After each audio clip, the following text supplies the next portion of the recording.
Hey guys, welcome back to our channel 3 Rocks. You're back with yet another video. ఈ పార్టీకి మీరు Kumbh Mela vlog అయితే చూస్తుంటారు. ఇప్పుడైతే మేము అయోధ్యకు వచ్చేసాం.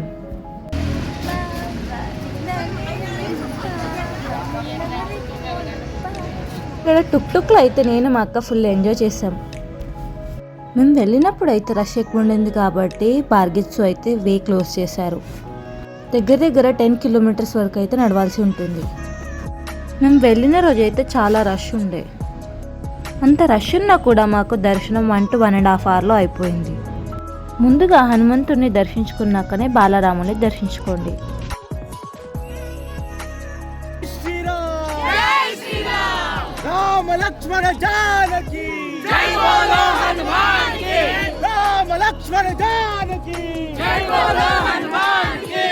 మేమైతే కుంభమేళా నుంచి అయోధ్యకు వచ్చే వరకు నైట్ అయింది కాబట్టి మేము అక్కడ ఒక రూమ్ తీసుకొని స్టే చేసి అయితే మార్నింగ్ అయితే వెళ్ళామన్నమాట.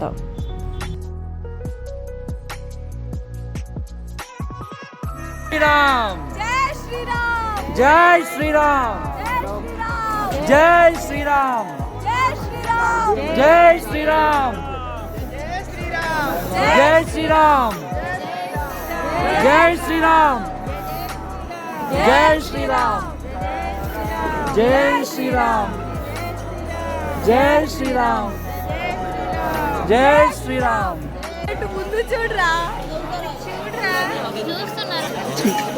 ముందు చూస్తున్నారు కదా ఎంత రష్ ఉందో, అయినా కూడా దర్శనం అయితే చాలా ప్రశాంతంగా జరిగింది.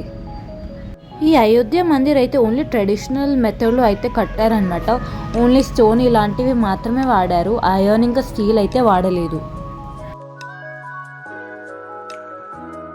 Architecture is the one of the best part అనిపించింది నాకు. చాలా నీట్ ఫినిషింగ్ అయితే వచ్చిందనమాట. ఈ టెంపుల్ డిజైన్ చేయడానికి అయితే మొత్తం 392 పిల్లర్స్తో అయితే డిజైన్ చేశారనమాట. అలాగే 44 గేట్స్ అయితే ఎంట్రీకి ఉన్నాయి.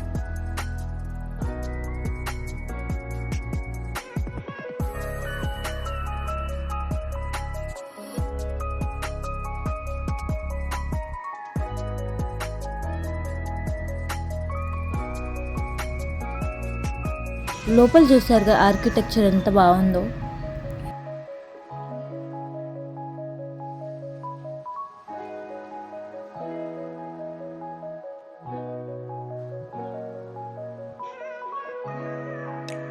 దర్శనం చేసుకునేటప్పుడు అయితే 2 కళ్ళు అస్సలు చాలా లేవు.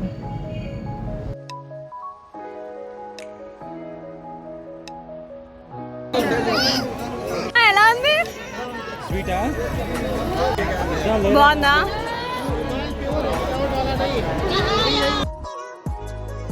మీరు అయోధ్యకి ఇంకా కాశీకి వెళ్తే మళ్ళీ ఇంకా లస్సీ తప్పకుండా ట్రై చేయండి. చాలా బాగుంటుంది టేస్ట్ అయితే.